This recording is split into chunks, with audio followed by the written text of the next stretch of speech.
Defense and AI high on the agenda as the French president touches down in India to secure a mega fighter jet deal. Emmanuel Macron is set to give in to Make in India terms as well as he pushes a bumper Rafale agreement. Amid the Epstein Files controversy, Bill Gates' name and picture disappears from the AI Summit website in India. His foundation says that the Microsoft founder will deliver his keynote address as per schedule, but RT India learns he won't be attending events with world leaders in Delhi. And Tariq Rahman is sworn in as Bangladesh's Prime Minister along with his ruling party, the BNP, into Parliament. The new MPs, though, reject taking the oath for Muhammad Yunus's Constitutional Reform Council, calling it baseless.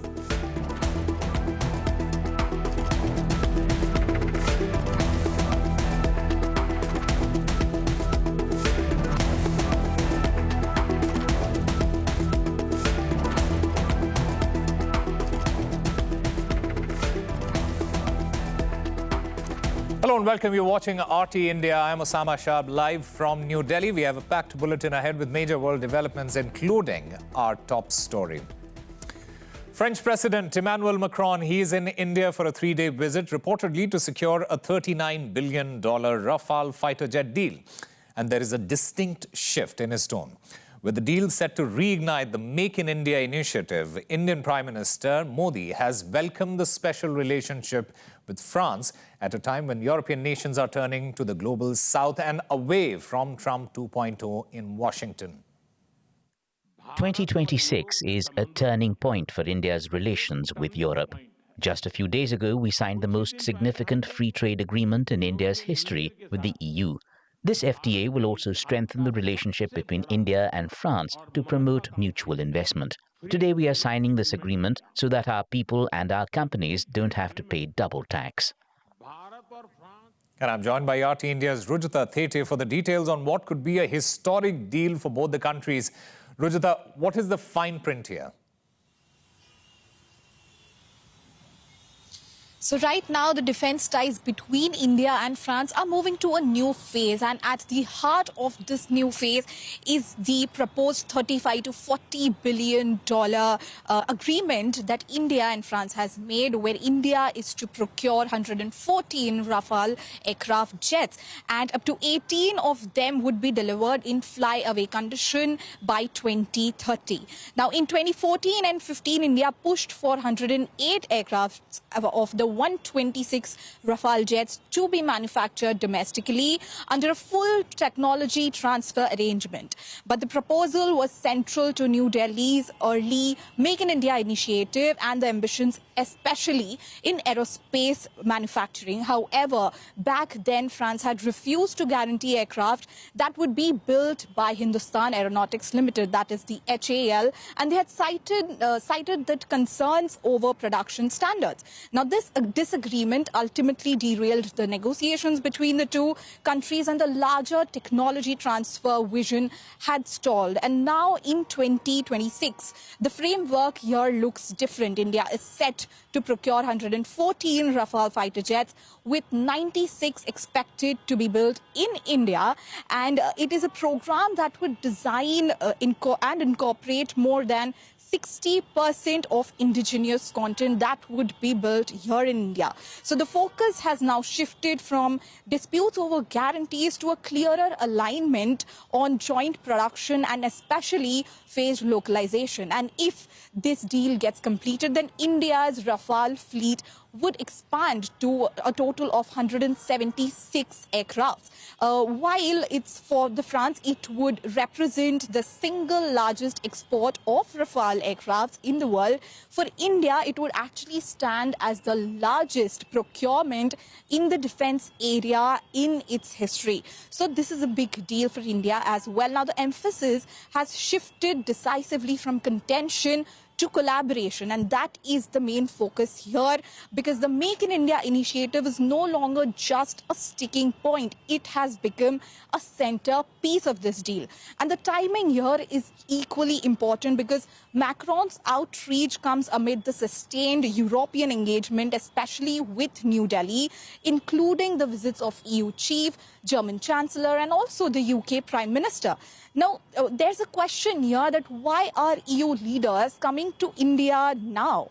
And because Europe's ties with the US are no longer perfect, India is a very good option for them. Now, under Trump, the transatlantic ties have faced several challenges, and some of the new challenges like trade war, traffic frictions, and NATO disputes, along with diverging positions of global conflicts, there was not a smooth path for the countries. Now, Washington's inward swift here is to prioritize its own industry, and it has pushed Europe to seek other options as well. Let's listen in. And I love Europe, and I want to see Europe go good, but it's not heading in the right direction. If we want to be taken seriously on the European continent and beyond, we must show the world our unwavering commitment to defend our own interests. Europe is rearming, but we must now go beyond. Europe has to learn to become a geopolitical power. For 3 generations, trust amongst allies, partners, and friends has made NATO the strongest alliance of all times. Europe knows deeply how precious this is. In the era of great power rivalry, even the United States will not be powerful enough to go it alone. Dear friends, being a part of NATO is not only Europe's competitive advantage. A deep divide has opened up between Europe and the United States of America.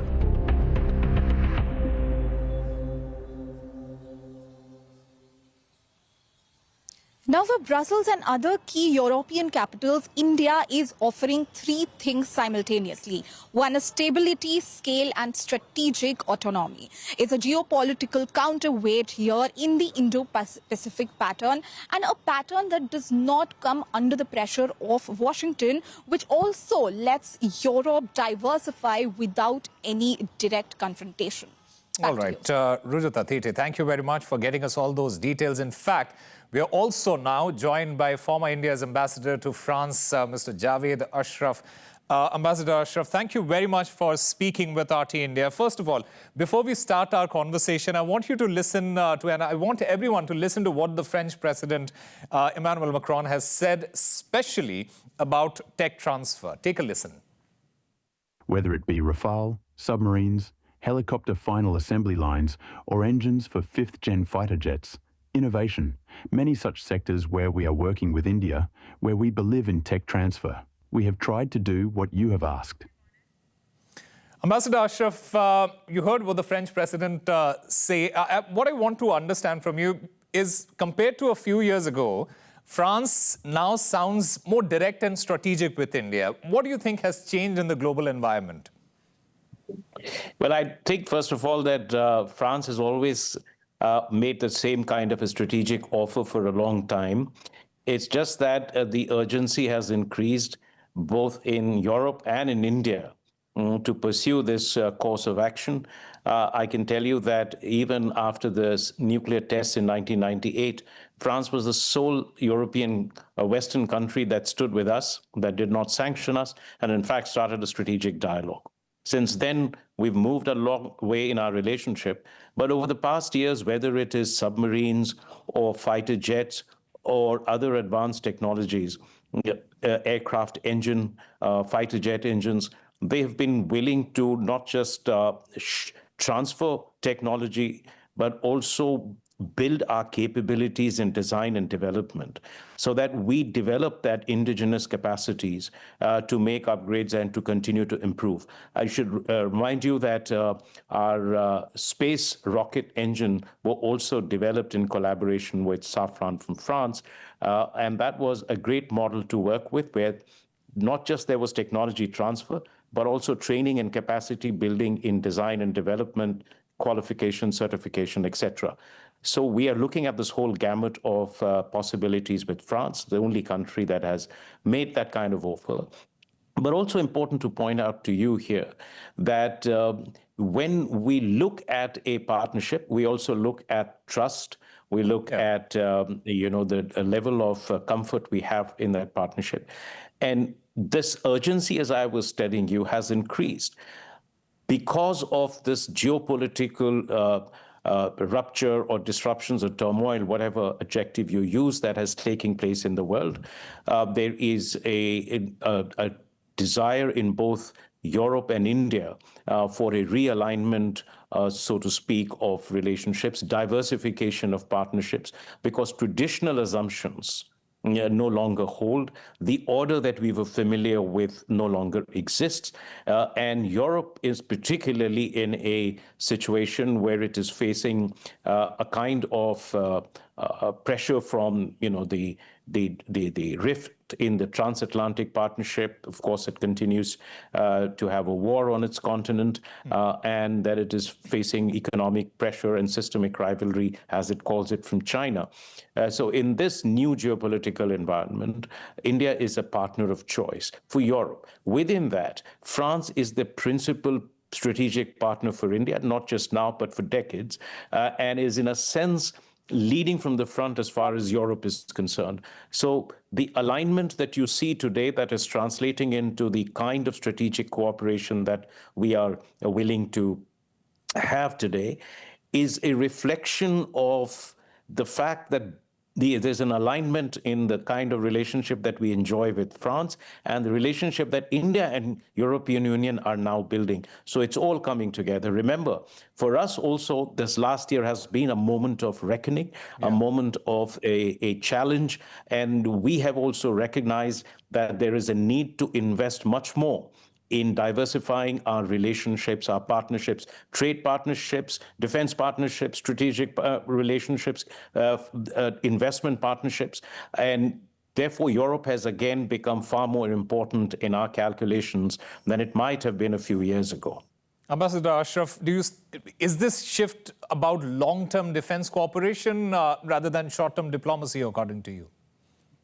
I think this is a evolution of our thinking on how we want our defense industry to be, as well as because I see a certain level of consistency on the other side, though, of course, they have had to move also much more forward and become much more forthcoming in offering technology and capabilities and manufacturing in India than they might have been willing to do in the past. And in our own scheme of things, we are now looking at defense sovereignty. Defense industrial capacities have to be our sovereign capacities with our ownership of IPs, our own capacities, our own manufacturing base, our own design, testing, qualification facilities. And I think this is the only way for a country to go, country like India.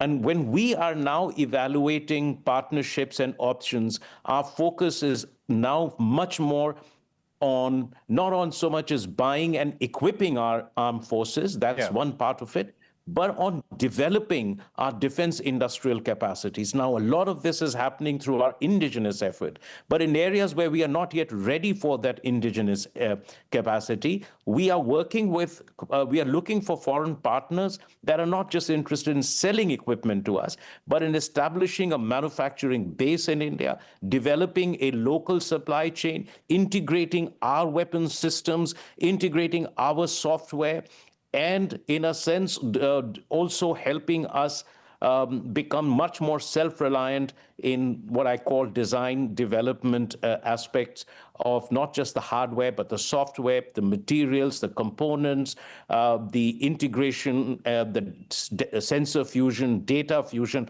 All of those aspects now we want to make indigenous. And this is where we are evaluating the partnerships in that light. And this is the expectations we have conveyed to France.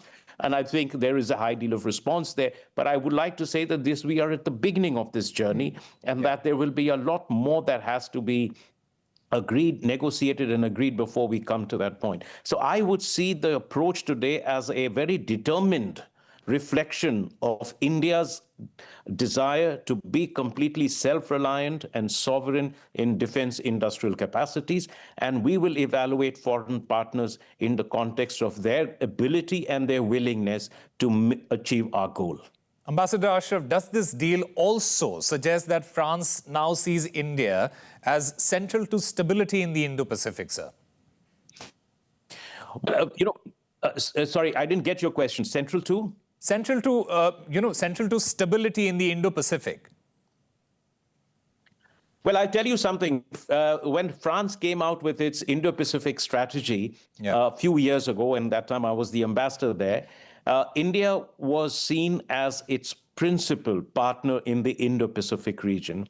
And it was not just seen as the principal partner in the Indo-Pacific region, but it was also seen as a country of reference. When I say a country of reference, it means that it wanted to use India's strategy, India's policies in the Indo-Pacific region as a reference point in designing and developing its own Indo-Pacific strategy. So that's much more than just seeing India as the principal partner in the Indo-Pacific. And its strategy very clearly outlines that. And our cooperation isn't just confined to defense. It extends to all areas that are relevant for our interests in the Indo-Pacific region. And it is a reflection of the strategic autonomy that is at the heart of the foreign policy of both India and France, that we not believe in bloc politics, camp politics, and that we pursue independent paths. And therefore, for France also, it is focused much more on India than on its traditional NATO allies, for example, the United States, or for other partners like Australia and Japan. So India is really central to its Indo-Pacific strategy. Fascinating. Ambassador Javed Ashraf, thank you very much for speaking with RT India, sir. Pleasure. Thank you very much. Germany has revealed that tentative talks are underway with France to set up a joint European nuclear program. It comes on the heels of the New START treaty between Russia and the United States expiring earlier this month. It means there are currently no limitations for countries to develop their nuclear arsenals. RT's Donald Cotter looks into whether it could be the start of another global arms race. A more intense nuclear deterrence is in the works for Germany and France, as if the current level of conflict wasn't enough. Long-range missiles and deep precision strikes. This is why I mentioned this capacity, because it's extremely important, at least to be credible in this dialogue with Russia, because they do have these capacities. And we have to re-articulate nuclear deterrence in this approach. And this is why we are considering, and in a few weeks' time I will detail that, but we engaged a strategic dialogue, obviously with Chancellor Merz, but with few European leaders, in order to see how we can articulate our national doctrine, which is guaranteed and controlled by the Constitution, with special cooperation, common exercises, and common security interests with some key countries. This is exactly what we are doing for the first time in history with Germany. And I think this dialogue is important by itself, but it's important because this is a way to articulate nuclear deterrence in a holistic approach of defense and security. And this is a way to create convergence in our strategic approach and strategic culture between Germany and France. To make matters potentially more dangerous, the START Treaty's expiration earlier this month means there's no longer anything standing in the way of another nuclear arms race. For its part, Moscow says it's ready to play nice, but it's not so sure about Washington. The difficult situation in the sphere of strategic stability, the degradation of which a number of European Russophobes groundlessly blame on Russia, does not add optimism. Meanwhile, the initiative put forward by President Putin on the further voluntary observance by the parties of the central qualitative limits laid down in the Strategic Arms Reduction Treaty was left without an official response by the American side. We proceed from the fact that this moratorium on our part, which was announced by the president, remains in place, but only as long as the United States also does not exceed the aforementioned limits. And in general, we will act responsibly, judiciously, and based on an analysis of U.S. military policy.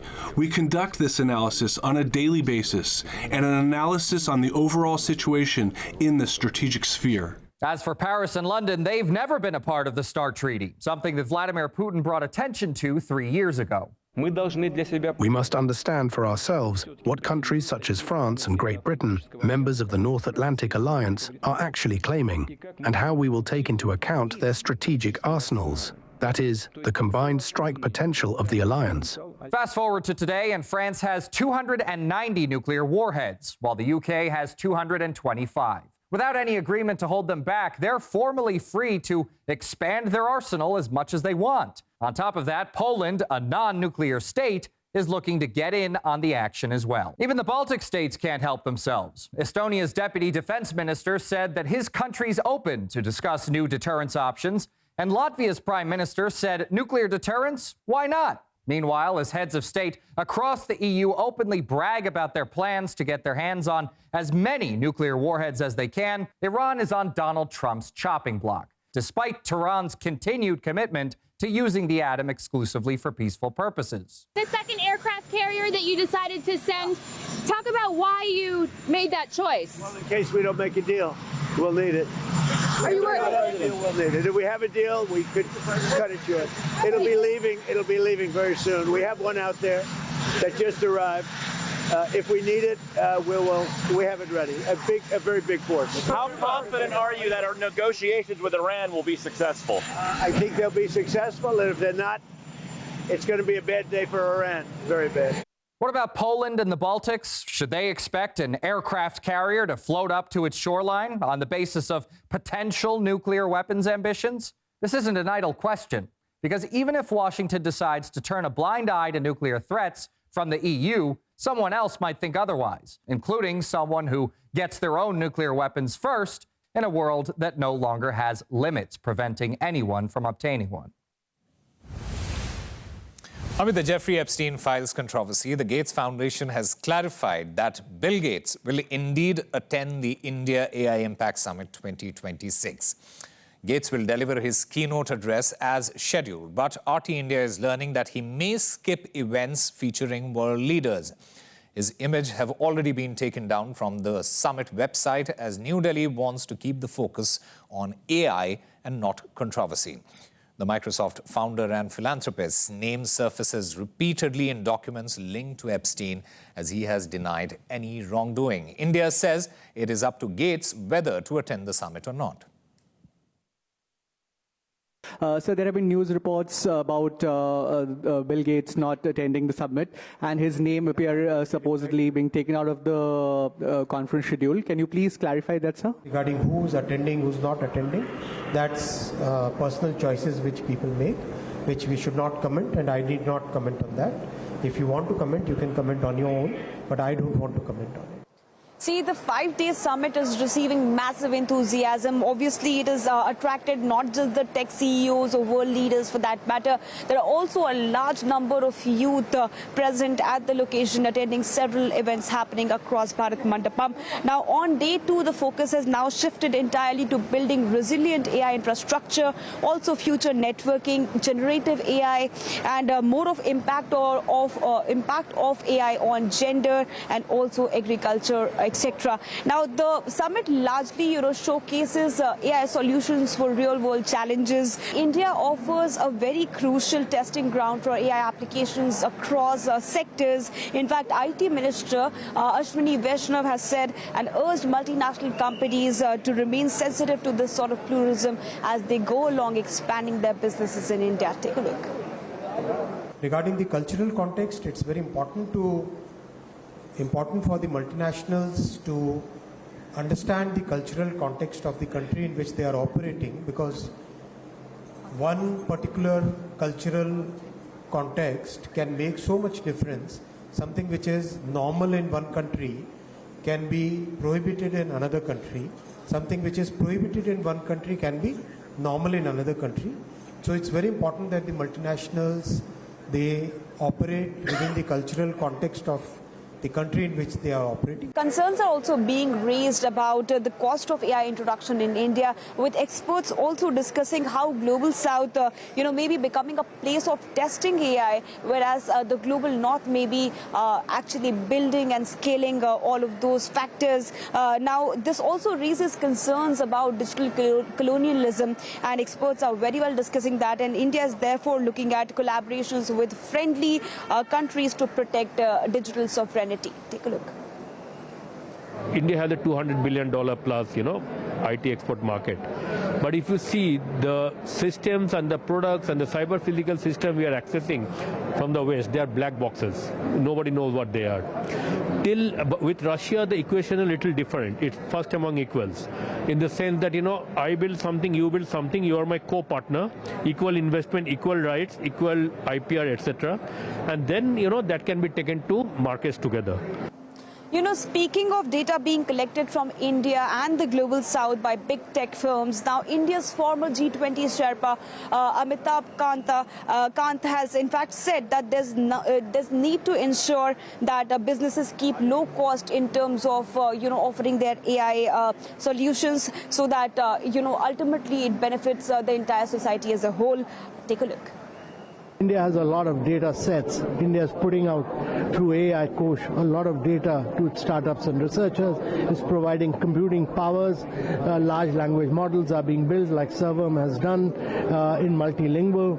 And I think it's very, very important that we use this still talent, our own data and our own computing power to build very Indian specific large language models. And once they are built, we need to refine them with our own data. Use more and more data on Indian large language models so that they become very sophisticated in their use. It's important. It's just the second day of India AI Impact Summit. There are conversations heating up around data and policy, which will shape up over the course of time. Now, hopefully by the end of the summit, we will have tangible answers to questions related to, in fact, potential job loss, energy needs, surveillance, and also data sovereignty, which remains, to be seen. And we earlier spoke to the founder of tech company InfoEdge, who owns one of India's biggest job portals. He says India should seek intellectual property rights on data collected by big tech. A large part of the consumption of AI and the consumption of social media, which has been developed in the West, happens in India. And therefore, a large part of the data that is used to train these models comes from India. Therefore, it makes sense to have data centers in India. So we need to augment our capacity to generate power to, sustain these data centers. Indian data is a very important input into training AI models globally. And we need to get a better deal for that. The Indian government and the Indian public needs to be cognizant of the fact that one of our biggest assets is data. And we need to leverage that much better and perhaps, regulate access to Indian data in such a manner that some of the IP of the AI being developed using Indian data belongs to India.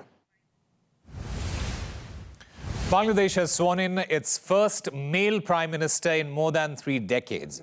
Earlier, Tariq Rahman and his ruling party, the BNP, took oath in parliament, officially becoming MPs in Dhaka.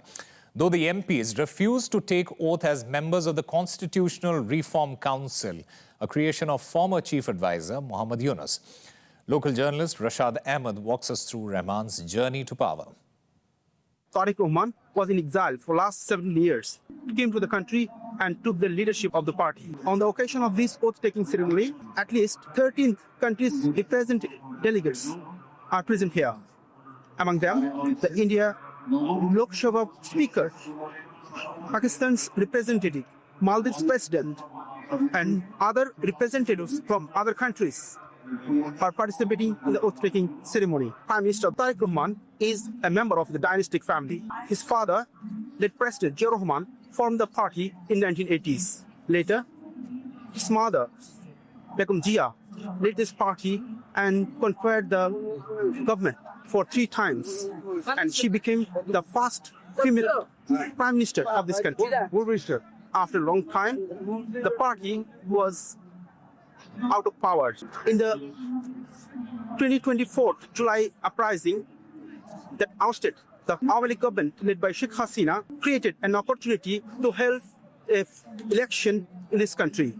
Before that, the interim government led by Professor Muhammad Yunus ran the country for 18 months. Now, people have a huge expectation to the new government. So far, we came to know that 24 members of ministers and 24 other state ministers will be incorporated in the new government. Well, those are the latest developments this hour on RT India. Stay with us. We'll be back shortly.